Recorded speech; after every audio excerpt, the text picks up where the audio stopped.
Good day, I'm Carrie-Ann Smith and this is your JIS News for Wednesday, May 18.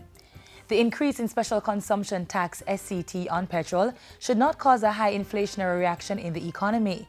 Acting Director of International Trade Relations in the Finance Ministry, Aon Cruikshank, made that assertion while speaking on a JIS TV-produced post-budget debate discussion. He said that last year there was a similar increase of $7 on petrol, but inflation stood at approximately 3%. The increase in the SCT on fuel, right, it's on now a wider base, right? It's an indirect tax, so therefore the base is relatively large, right? You get to capture more of the informal economy. The Caribbean Development Bank, CDB, says it's partnering with Jamaica and other countries to secure a sustainable supply of energy. Projects Director at the CDB, Daniel Best, says a recent memorandum of understanding signed by the multilateral institution and the Inter-American Development Bank is a step in the right direction. He was speaking on Tuesday during the CDB's 46th annual meeting, now underway in Montego Bay.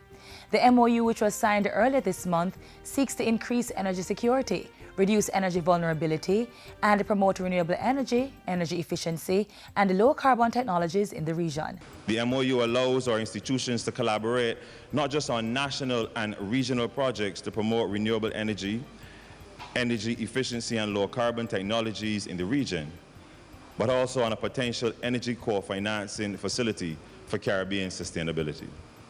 The idea is to work together to identify financing and investment opportunities for pilot and commercial scale projects, as well as to address legislative and regulatory constraints to private investment. Deportees are to receive further support to reintegrate in society with the expansion of a program being conducted by the local government ministry and the United Nations Development Program, UNDP. The Involuntary Returned Migrants Program provides social support such as counseling and workforce training, as well as financial help. It is a program that we welcome and a program that we're going to be working closely with the organization with. The local government minister was speaking after a recent meeting with the UNDP. He said the Social Development Commission was to come on board to assist with the implementation of UNDP projects within rural communities. Minister Mackenzie also announced that the international body would be assisting with the upgrading of the Maypen Cemetery.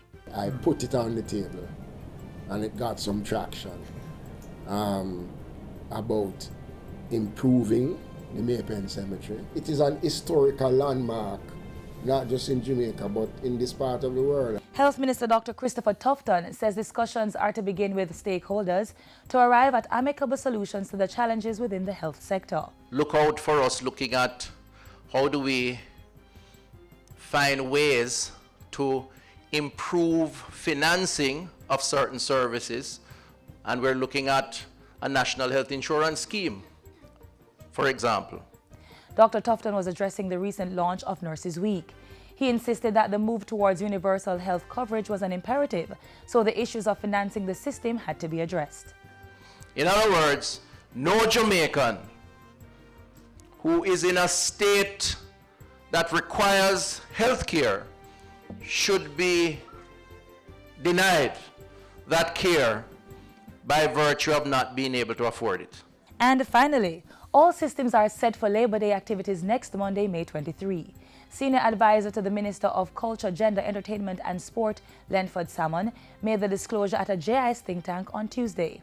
He also encouraged all Jamaicans to participate in cleanup activities as the nation seeks to stem the breeding of mosquitoes and the rise of mosquito-borne diseases. It's not a beach day, or even if you plan to go to the beach, give us some hours of labor before you head off to the beach. We really want to make that call, and particularly because of what the focus is this year, it affects all of us.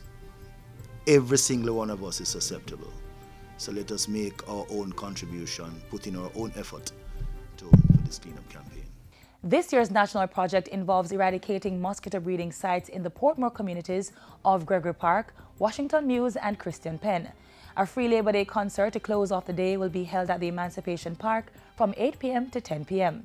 This will also be broadcast live on a number of television stations. Persons can still register their Labor Day projects online at mcges.gov.jm or email laborday@mcges.gov.jm. You may also contact 978-7654, extension 5132. And that's it for JIS News Today. I'm Carrie Ann Smith. Thanks for watching.